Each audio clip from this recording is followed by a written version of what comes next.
Hello students, welcome to my YouTube channel mathematics infinite. आज हम जो क्वेश्चन ले रहे हैं वो है 2011 का क्वेश्चन ले रहे हैं। पार्ट सी का क्वेश्चन है।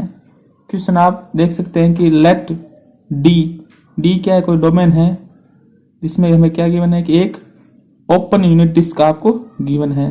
ठीक है, be the unit disc let f कोई फंक्शन है domain D to C be an analytic function. ठीक है, ये कैसा फंक्शन है? एनालिटिक फंक्शन है और इस प्रकार से ये फंक्शन गिवन है f 1/n equal to 2n/3n plus 1 for n is greater than और इक्वल टू 1। देन यहां पर आपको देखिए फंक्शंस की वैल्यूज पूछी है कि जब फंक्शन में 0 हो तो उसकी वैल्यू क्या होगी, 3 हो तो उसकी वैल्यू क्या होगी, या अब has simple pole at z equal to -3 कि जो फंक्शन है इसके पास -3 का सिंपल पोल है, या ऐसा फंक्शन एग्जिस्ट ही नहीं करता। तो स्टूडेंट्स यहाँ पर इस प्रकार के क्वेश्चन हैं वो लगातार एग्जाम में आ रहे हैं, अभी भी आ रहे हैं। ये 2011 का क्वेश्चन है। आजकल जो क्वेश्चन आ रहे हैं वो हमें इस प्रकार से नहीं मिलेंगे। हमें इस प्रकार से एक डोमेन गिवन होगा, एनालिटिक फंक्शन गिवन होगा और इस प्रकार की फॉर्म होगी, यानी f 1/n या 1/n स्क्वायर। यहां पर भी आपको कुछ 1/n या 2/n या 3/n इस प्रकार से गिवन होगा। ठीक है, लेकिन ये जो पार्ट है ये ऑप्शंस में मिलेंगे और हमें पूछा जाएगा कि क्या कौन सा फंक्शन इसमें कांस्टेंट है, ये हमें बताना होता है। लेकिन इसमें ये एकदम सिंपल क्वेश्चन है, 2011 का है। तो इसमें देखो हमें 3 चीजें गिवन है। एक तो है डोमेन गिवन। डोमेन किस प्रकार की गिवन है? हमें इस प्रकार से हमें गिवन है, ये ओरिजिन यहाँ पे 1 और यहाँ पे जो बाउंड्री के एलिमेंट्स है वो इंक्लूड नहीं है। ठीक है, इस प्रकार से हमें ये गिवन है। दूसरा एनालिटिक, ठीक है, या होलोमॉर्फिक एक चीज है, ये हमें गिवन है। ठीक है, तीसरा में इस प्रकार की फॉर्म का फंक्शन है। ठीक है, मैंने आपको बता दिया 1/n या 1/n स्क्वायर टाइप का फंक्शन आपको मिल सकता है। तो ये जो 3 चीजें होती हैं, ये 3 चीजें अगर आपके सामने आ जाती है तो हमें जो थ्योरम है हमारे माइंड में आती है वो एक ही थ्योरम है, वो है आइडेंटिटी थ्योरम। ठीक है, या इसको आप कहीं कहीं जगह यूनिकनेस थ्योरम भी देख सकते हैं। आइडेंटिटी या यूनिकनेस थ्योरम एक ही है।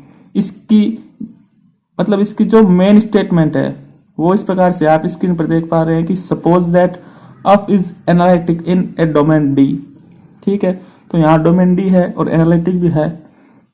Then the set of zeros of f in D has limit point z star है वो डी में ही आ रहा है। Then f z is identically 0।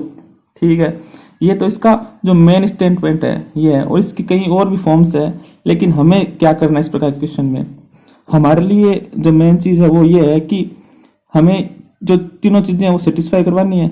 Sorry, 2 चीजें हैं, एक तो डोमेन है और एक एनालिटिसिटी। जो एनालिटिक है यानी ये चेक करना है, ये आपको गिवन है ही।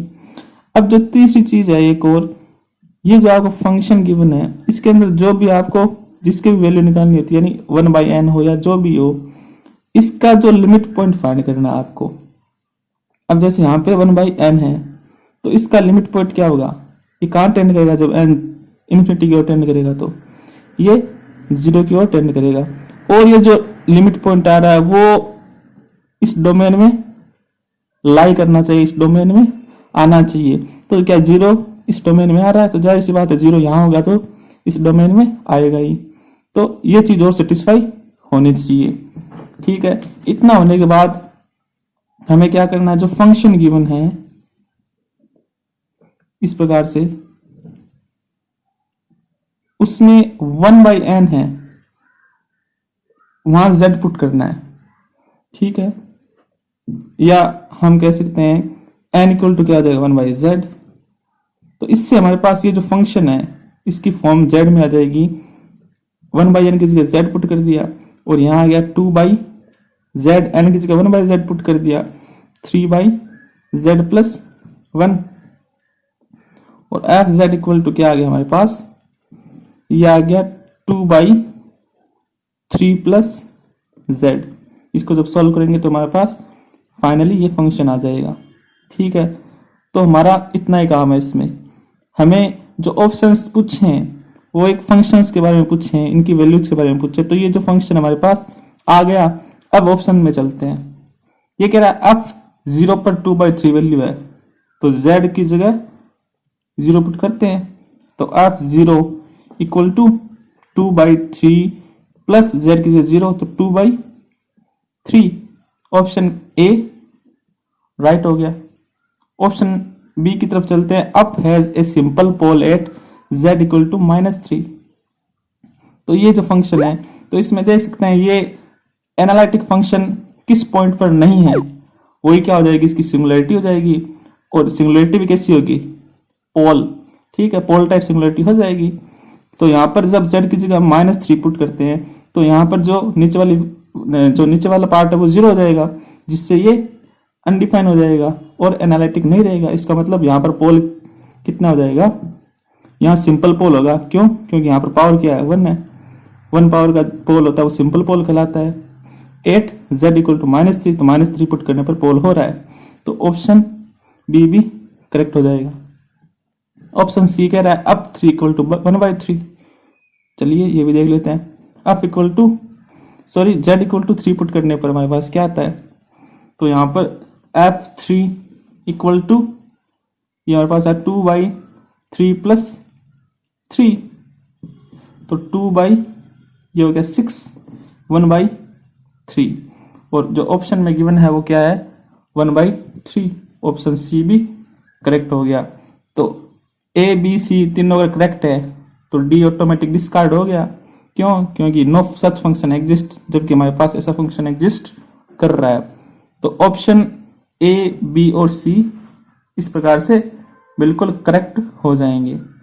तो इस प्रकार से ये जो क्वेश्चन एकदम सिंपल क्वेश्चन है, आइडेंटिटी थ्योरम पे बेस है। एग्जाम में हमें यही चीज देखनी है जो मैंने अभी आपको बताई। ये 3 चीजें आपको अगर दिख जाए तो सीधा आपको ये थ्योरम अप्लाई कर देनी है। आगे भी इसके बहुत सारे क्वेश्चन आए हुए हैं, वो मैं अपलोड करता जाऊंगा। ये 2011 का था, इसके बाद में भी 4-5 क्वेश्चन आए हुए हैं, वो भी आप आगे के जो वीडियो जो उसमें देख पाएंगे। इसके लिए अगर आपने चैनल को सब्सक्राइब नहीं किया है तो जल्दी से सब्सक्राइब कर दीजिए, क्योंकि आइडेंटिटी थ्योरम के बेस क्वेश्चन और भी आपके सामने आने वाले हैं। और उसके नोटिफिकेशन के लिए आपको सब्सक्राइब करना पड़ेगा और जो नोटिफिकेशन बेल है उसको भी ऑल पे सेलेक्ट करके ऑन करना है। और अगर आपको वीडियो पसंद आया है तो लाइक कर सकते हैं। कोई भी आपको क्यूरी है, कोई डाउट है या कोई भी चीज है, कोई भी सजेशन है, आप कमेंट कर सकते हैं। Thanks for watching.